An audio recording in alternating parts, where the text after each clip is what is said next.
Haleluya, haleluya, shalom blessed people. Kiranya berkat dan damai sejahtera Allah di dalam Tuhan Yesus Kristus menjadi bagian kita sepanjang hari ini.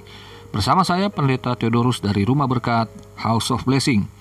Tema kita hari ini adalah bersyukur karena Tuhan memihak kepada kita. Pembacaan firman Tuhan terdapat dari Mazmur 124. Kita baca satu pasal bersama-sama. Begini firman Tuhan. Jikalau bukan Tuhan yang memihak kepada kita, biarlah Israel berkata demikian. Jikalau bukan Tuhan yang memihak kepada kita, ketika manusia bangkit melawan kita, maka mereka telah menelan kita hidup-hidup. Ketika amarah mereka menyala-nyala terhadap kita, maka air telah menghanyutkan kita, dan sungai telah mengalir melingkupi diri kita, maka telah mengalir melingkupi diri kita air yang meluap-luap itu.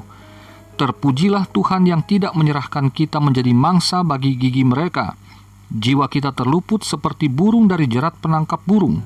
Jerat itu telah putus dan kita pun terluput. Pertolongan kita adalah dalam nama Tuhan yang menjadikan langit dan bumi. Saudara yang terkasih dalam Tuhan, ini adalah Mazmur dari Daud. Ada banyak penafsir yang berbeda-beda pandangannya. Ada yang mengatakan inilah kemenangan atas Filistin, lalu ada juga yang menafsir bahwa ini adalah sebuah ingatan akan pembebasan bangsa Israel dari Mesir, sehingga mereka memuji Tuhan. Tetapi apapun tafsiran itu, bagi kita sederhana saja, bahwa seperti yang dikatakan di ayat 1 dan 2 itu, jikalau bukan Tuhan yang memihak kepada kita. Dengan kata lain, apapun yang kita hadapi, Tuhan hadir bagi umatnya. Apapun yang kita hadapi, seberapa besar pun kekuatan yang sedang berhadapan dengan kita untuk menghancurkan kita, maka firman Tuhan berkata, Tuhan memihak kepada kita. Tuhan memihak kepada umatnya. Tuhan memihak kepada orang-orang yang dikasihinya. Haleluya. Itulah saudara dan saya yang menjadi umat ketebusan Allah di dalam Tuhan Yesus Kristus. Saudara yang terkasih dalam Tuhan, ketika Daud berkata demikian, maka dia sedang menunjukkan bahwa begitu berbahayanya kita jika di luar Tuhan, jika Tuhan tidak intervensi di dalam setiap persoalan hidup kita. Ayat 3-5 mengatakan ada 3 hal di sana yang menjadi akibat buruk kalau Tuhan tidak memihak kepada kita, yaitu mereka telah menelan kita hidup-hidup ketika amarah mereka menyala-nyala terhadap kita. Air telah menghanyutkan kita dan sungai telah mengalir melingkupi diri kita. Telah mengalir melingkupi diri kita air yang meluap-luap itu. Jadi, betapa seriusnya masalah-masalah yang datang kepada kita, karena itu bukan hanya akan membuat pusing, membuat frustasi, tetapi betul-betul akan menghancurkan setiap sendi kehidupan kita yang berujung pada keputusasaan dan akhirnya dapat dikalahkan oleh masalah itu. Tetapi kemudian Daud memuji Tuhan. Di ayat yang ke-6 dikatakan, terpujilah Tuhan yang tidak menyerahkan kita menjadi mangsa bagi gigi mereka. Daud menggunakan metafora, menggunakan penggambaran bagaimana di ayat 3-5 tadi, hal-hal yang sangat menakutkan, tetapi dia bersukacita, bersyukur, dan memuji Tuhan karena Tuhan telah berpihak kepada dia dan lebih luas lagi kepada kita, maksudnya bangsa Israel, umat kepunyaan Allah. Nah, pujian ini ditujukan juga kepada Israel yang mana mereka bukan hanya telah dilepaskan dari bahaya yang disebutkan di ayat 3-5 tadi, tetapi juga ada bahaya-bahaya yang menyusul kemudian yang digambarkan sebagai perangkap burung. Ya, jadi bagaimana seekor burung yang bebas terbang seperti umat yang merdeka ini, tetapi ada bahaya yang tetap menghadang. Burung yang tidak waspada, ia dapat terjerat oleh perangkap burung. Dan tentu, kalau sudah terjerat, burung tidak dapat melepaskan diri.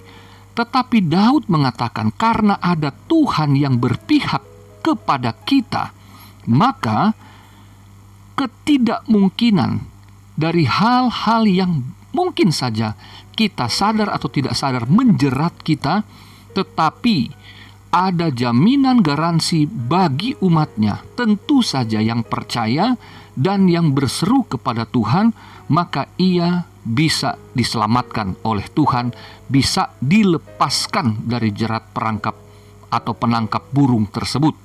Mengapa? Karena Tuhan melihat perjanjian dengan umatnya, bukan semata-mata karena kebaikan umatnya. Saudara dapat memahami ini, bukan? Jadi, kita meskipun sudah dimerdekakan dari dosa oleh karya salib Kristus yang bangkit itu juga, maka kita pun tetap dalam keseharian, kita sadar nggak sadar, kita sengaja tidak sengaja, bisa saja terperangkap dengan masalah-masalah yang lain lagi, atau bisa juga kembali kepada masalah yang sebelumnya. Tetapi ketika kita menyadari bahwa sesungguhnya mata Tuhan tertuju kepada kita, bahwa Ia yang setia dan adil, Ia berpihak kepada kita semata-mata karena kasih karunia-Nya, kita mengalami kuasa kebangkitan Kristus itu, dan kita menerima keselamatan yang kekal, maka dalam hidup yang sementara yang sedang kita jalani, yang masalah silih berganti, Tuhan menjamin Dia tetap hadir bagi kita. Ketika kita berseru kepadanya, maka ketidakmungkinan menjadi mungkin. Asalkan hati kita tertuju kepada Dia, maka saya percaya sesulit apapun ketidakmungkinan itu dapat kita lihat anugerah dan kuasa Tuhan yang berpihak kepada kita akan melepaskan kita dari segala mara bahaya. Saudara yang terkasih dalam Tuhan, pasal ini kemudian ditutup dengan satu kepastian bahwa pertolongan kita adalah dalam nama Tuhan yang menjadikan langit dan bumi. Bahwa Allah itu, Tuhan Allah itu pencipta langit dan bumi. Maka tidak ada sesuatu yang sukar bagi Dia, khususnya untuk menolong umat ketebusannya. Haleluya. Saudara yang terkasih dalam Tuhan, ada banyak jerat-jerat atau perangkap-perangkap yang coba menjerumuskan kita untuk kita menjadi susah hidup atau mengalami keputusasaan, dan bahkan akhirnya kita dihancurkan oleh berbagai masalah. Misalkan yang sederhana saja yang kita sering lihat di hari-hari ini, karena masa pandemi yang berkepanjangan, ada banyak kesulitan yang dihadapi. Tapi saya kasih contoh dua saja yang sederhana. Yang pertama, jemaat yang kami alami, seorang sarjana kedokteran gigi. Ketika dia sedang mengambil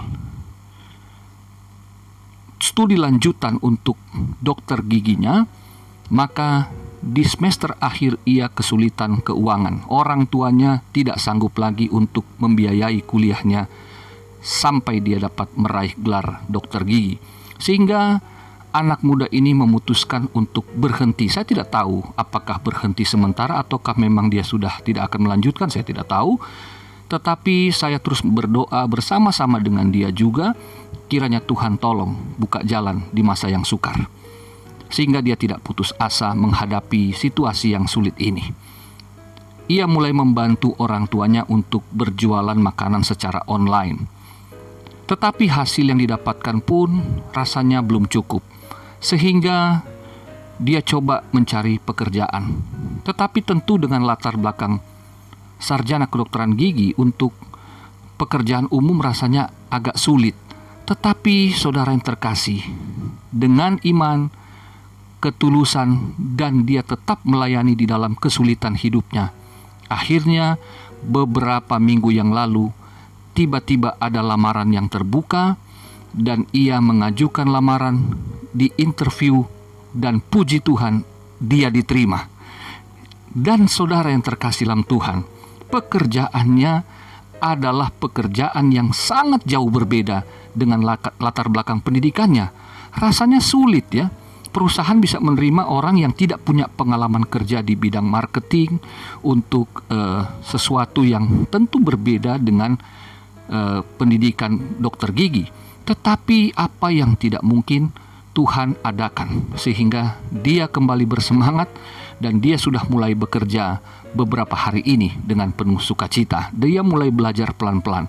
Tetapi apa yang rasanya tidak mungkin, sekarang dapat dilihatnya campur tangan Tuhan, bahwa Tuhan berpihak kepada anak muda ini. Haleluya. Bagaimana ke depannya? Ya, saya terus mendoakannya sebagai jemaat yang setia melayani Tuhan. Contoh yang kedua adalah seorang sahabat saya, seorang gembala sidang, bercerita kepada saya bahwa ia dihubungi oleh seorang pendeta yang terjerat hutang pinjaman online. Saudaraku, saudara tahu bagaimana sadisnya badan-badan peminjaman hutang secara online ini. Mereka yang tidak terdaftar secara resmi di bawah pengawasan OJK, mereka kalau menagih hutang itu begitu kasar dan sadisnya bunga yang mereka bebankan kepada peminjam. Dan akhirnya pendeta ini kesulitan, dia terjerat hutang yang sangat besar, dan akhirnya meminta bantuan kepada teman saya, seorang gembala sidang ini.